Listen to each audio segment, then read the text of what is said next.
अस्सलाम वालेकुम नाज़रीन, कल्याण न्यूज़ टीवी सां मां आहियां रहीम बख्श पंवर। सभ खां पहिरीं नज़र विंदासीं अॼु जी अहम ख़बरुनि ते। नाज़रीन, शिकार लाइ आयल अरबन तरफ़ां जंगशाही ऐं मलीर जे जाबलू इलाइक़े में शिकार कंदे ॻोठ में दाख़िल थियण खां मना करण ऐं वीडियो रिकॉर्ड करण जे ॾोह में नौजवान नाज़िम जोखियो खे मुबैना तौरु अगवा करे गोलियूं हणी क़तल करे छॾियो। नौजवान जो लाश मेमण ॻोठ थाणे जी हद मां हथु कयो वियो, जंहिंखे पोस्टमार्टम लाइ जिना अस्पताल मुंतक़िल कयो वियो।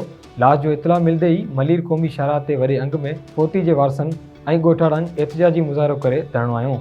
इन मौक़े ते मुज़ाहिरीन बाअसरनि ख़िलाफ़ नारेबाज़ी कंदे मुतालबो कयो त नाज़िम जोखियो जो लाश वारसनि हवाले करे बाअसर कातिलनि खे गिरफ़्तार कयो वञे। लाड़काणे जे रहवासी 48 साला असगर अली चिंजणी गुरबत ऐं बेरोज़गारी खां तंग अची घर अंदरि पखे में रसो ॿधी फाही खाई ख़ुदकुशी करे छॾी, जंहिंजो लाश लटकंदे ॾिसी घर भातियुनि में रोज़ ॼाणो पइजी वियो। जॾहिं त पुलिस पहुची लाश चांडका अस्पताल जे शोबा हादसात में आंदो, जिते ज़रूरी कार्रवाई बाद लाश वारसनि हवाले कयो वियो। इन हवाले सां इलाहाबाद पुलिस जो चवणु आहे त पोरियत असगर अली चिंजणी गुरबत ऐं बेरोज़गारी खां तंग अची फाहो खाई ख़ुदकुशी कई आहे। नाज़रीन, director food authority division Hyderabad Ghulam Rasool Shah, assistant director operation Jahandev Sanjrani, food safety officer Rahat Hussain जी अॻवानी में केन शाह पहुची शहर में खीर जे दुकाननि ते छापा आया। टीम अलमदीना डेयरी ते खीर जी चकास कंदे खीर जी भट्टी ते सफ़ाई जा नाक़स इंतज़ाम ऐं टेस्ट कट रिपोर्ट दौरान खीर में यूरिया ऐं पोलिक एसिड शामिल हुजण जी जवाज़ तहत कार्रवाई कंदे 1720 लीटर खीर ख़राब ॼाणे हारियो वियो ऐं मथनि 3 लख रुपयनि जो ॾंड विधो वियो। इन ई मौक़े ते डेयरी जे मालिक आशिक़ खोसो फूड खाते जी कार्रवाई खे साज़िश करार ॾींदे इल्ज़ाम हयो आहे त असीं बुनियादी खीर जा वापारी आहियूं। खीर जो वापारु न सिर्फ़ु केन शाह में आहे, पर असांजी कंपनी जो सखर हैदराबाद ऐं ॿियनि केतिरनि ई शहरनि में कारोबार हले थो।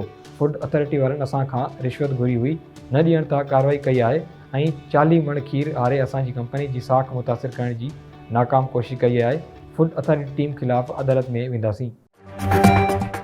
सिहत खाते दादू पारां रूबेला जे बचाव लाइ हलायल मुहिम तहत समाजी तंज़ीम रेड्स ऐं NDO पारां आगाही मुहिम रैली कढी वई। इन मौक़े ते समाजी तंज़ीम रेड्स पाकिस्तान जी अॻुवाण अब्दुल्ला अवेस, नारी डेवलपमेंट ऑर्गेनाइज़ेशन जे अॻुवाण अज़रा मेमून ऐं ॿियनि चयो त उरड़ी ऐं रूबेला खां बचाव जी क़ौमी मुहिम शुरू थी रही आहे।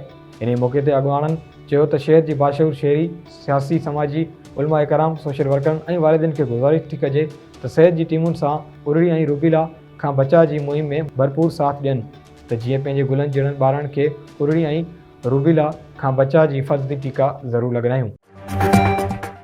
मटियारी में डिप्टी कमिश्नर सैयद मुर्तज़ा अली शाह जी सरबराही में मटियारी प्रेस क्लब खां अली बाबा पैलेस ताईं जश्न ईद मिलादुन्नबी सल्लल्लाहु अलैहि वसल्लम जी शानदार रैली कढी वई।